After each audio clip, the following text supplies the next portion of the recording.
Thanks for joining us from the Ohio AgNet Voice You Know with the News You Trust studio, sponsored by Green Equipment Company, where innovation meets execution. I'm Dale Minyo. Hey, don't forget the Jackson County Regional Livestock Market will have a bred cow sale March 14th at 6 p.m. They'll also have a club pig sale March 16th at 2 p.m. All the details on both are at jcrlm.com,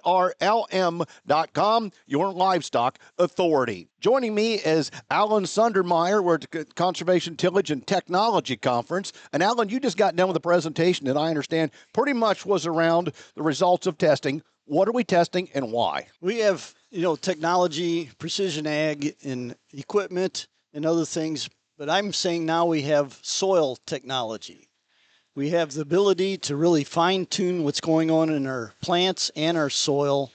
And there's new tests. Some are brand new, some have been out, but farmers are not utilizing them, and consultants and retailers need to be more aware of how we could really fine-tune and understand what's going on with our plants and soil, and then make changes to improve productivity and efficiency. So it is a two-step process. One, we can explore and we're willing to find, but we got to be willing to change our techniques and maybe products in order to utilize what it tells us. Right. Some tests will tell us instantly. Some are more long-term trends that we can change. One test, probably the most expensive, is a bee crop, B-E-C-R-O-P. And I call that the DNA test of our soil. It's getting very specific as far as what organisms are in our soil and also what's good or what's bad. If we have some disease potential, it'll show us the exact disease organisms and the amount of them in the soil. And you can then, make some applications to change that if you need to. Will that help us to explain what's going underground with cover crops? Because some of the guys have done it for a long time. Tell us about these things, and sometimes they're almost too hard to believe. Is the testing going to help document why people should be using cover crops and how? Yeah, there's a new test. We're using microbiometer. This tells us the microbial biomass content, which is how many bugs are in the soil, basically, but also the percentage of fungus and bacteria. We're trying to increase the percentage of fungus, which is a better, healthier soil when you have more fungus in your soil.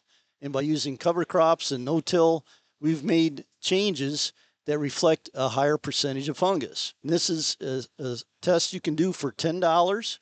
It takes 20 minutes. You just take a little soil and add some solution to it, let it settle. And you actually use your cell phone to take a picture of this diode, and miraculously, it gives you these answers. I don't understand it, but it works.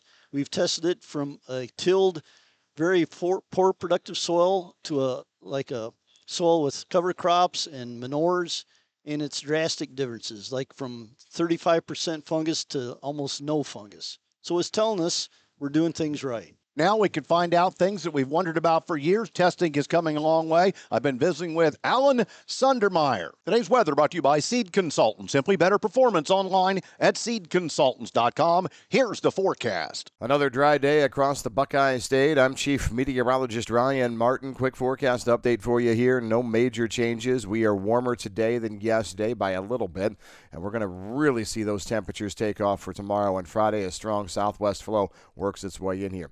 Continue to watch for a little bit of cloud cover and maybe a few spits or sprinkles in southwest and south central Ohio tomorrow as a minor disturbance moves through the Tennessee Valley. But other than that, we should see a mix of clouds and sunshine all the way into the late Friday period. Next weather system is tracking in here for Saturday. Initial rounds of rain are light Saturday morning and midday. Secondary round overnight Saturday night into early Sunday could bring some stronger thunderstorms.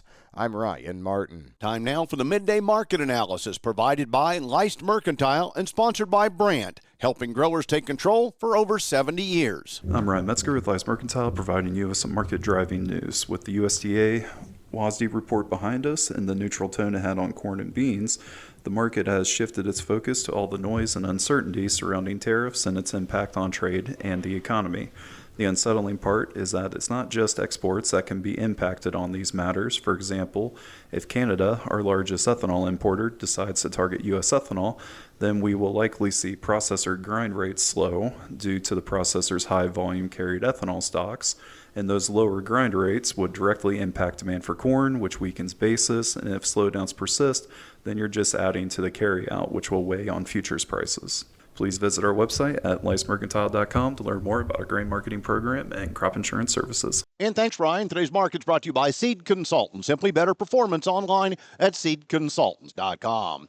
December corn down 6 at $4.48.5. November beans down 10 3/4 at $10.04 July wheat had been slightly higher, but now down 1/4 cent at 5.71 cents. In livestock, all pluses. April cattle up $1.40 at $200.95. June up $1.27 at $197.52. April lean hogs now went to unchanged at $86.55. May still up 67 at $90.87.